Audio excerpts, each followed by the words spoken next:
Good morning, group chat. I'm back. Information in the Arknights community has always been word of mouth. Your opinions on certain operators can depend on the people you surround yourself with. But are your opinions correct? Well, let's figure that out in this video. Oh, I'm late. Sorry, Amia. I overslept. I swear my alarm didn't go off or something. No, there was just a lot of work, and by the time I got done with everything, it was already a couple hours past midnight. Coffee? I've never actually tried it. Maybe I should. For starters, how do people formulate opinions in the first place? This sounds like an extremely baby question to ask, but you play a situational tower defense game with operators that serve many different roles, and the combinations of these roles is integral to solving maps. There is no funny number that tells you whether an operator is good or not. Yes, there's tier lists, but like, seriously? Tier lists?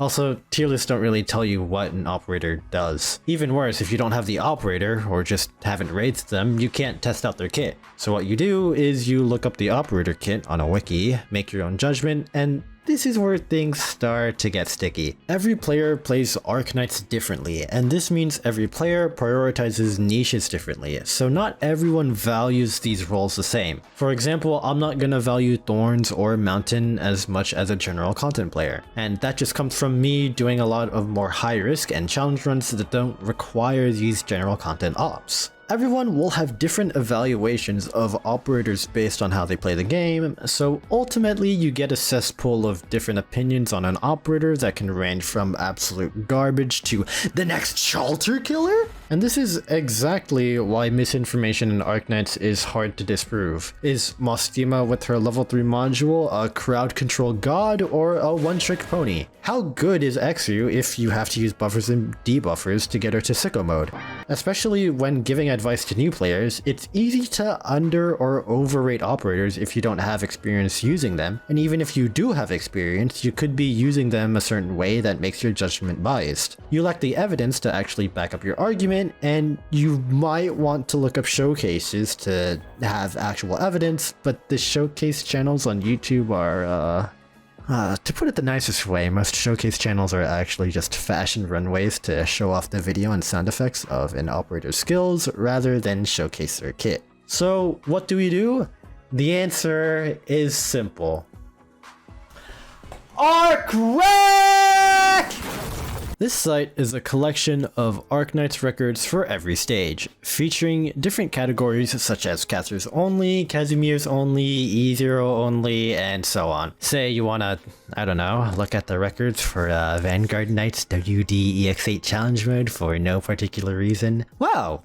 There's a record right there, along with a very handsome Chow staring back at you. Point is, this site has videos cream of the crop showcasing operators to the best of their ability, using them in ways you never would have even thought of. There's even a convenient bar at the top that lets you search all the records the operator's been used in. ArcRec is the easiest and most accessible way to prove a point. Is Mostima mod level 3 really that good? Well, here are a bunch of Caster Knights clears that use it. Is Exu buff army worth it? Well, just a bit of searching proves that it's worth in challenging content. Obviously, there's nuances to this. Just because a clear shows up as a search result doesn't mean the operator is actually used in a meaningful way. They could just be used as another body to throw at an enemy attack. You also don't want to be talking about an E0 clear when trying to judge operators at E2. What all these clears do though is add experience and evidence to a discussion, because I feel like that's what's missing when people try forming their own opinions. You got me food? Thanks. Oh yeah, I haven't eaten today. Yeah, no, tomatoes are fine. People really don't like tomatoes? Damn, that's a good sandwich. What's in it? You put pure caffeine tablets in the sandwich? Why? Oh, Lee made the sandwich. Okay, yeah, that makes sense now. The biggest thing I think that a lot of players don't realize is that there are multiple ways to play Arknights. Yes, thank you. I'm also here to pick up my Nobel Peace Prize too.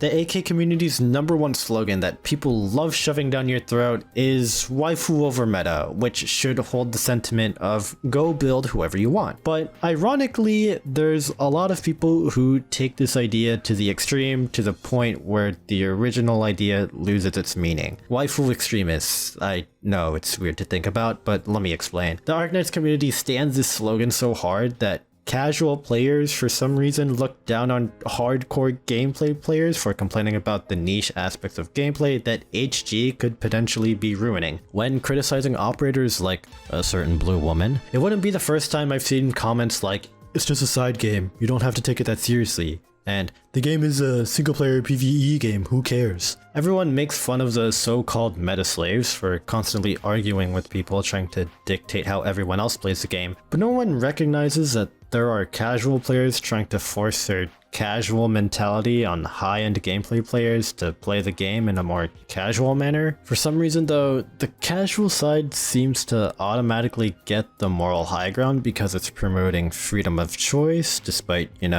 trying to force someone to enjoy the game their way, which is exactly what they argue against. And, let me be clear, I'm not saying casuals should be burned at the stake or sweaty gamers should get the electric chair. These mindsets are just how different people enjoy the game in different ways. It's just weird that for some reason there's a double standard between the hardcore and lax perspectives of gameplay. In the end, I make my videos because it gives insight on how a gamer nerd emoji analyzes operators and thinks about the game. I'm here to bring the hardcore gameplay perspective to a general audience because it wasn't represented at all when I first started making AK content. I don't expect everyone to care about my opinions because I speak for a very, very tiny sliver of the AK community. If you're a general content player, you're not going to pay attention to the fact that Nyen's been used in CC2, 3, 4, and 8, which shows that her shield talent is extremely important. You're going to take a look at her kit, see that she doesn't do damage, and move on to the next cool looking operator.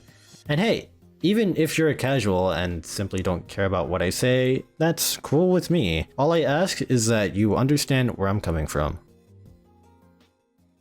Hey, you made it to the end of the video. Glad you watched all of that instead of the immediately commenting something halfway through like a lot of people.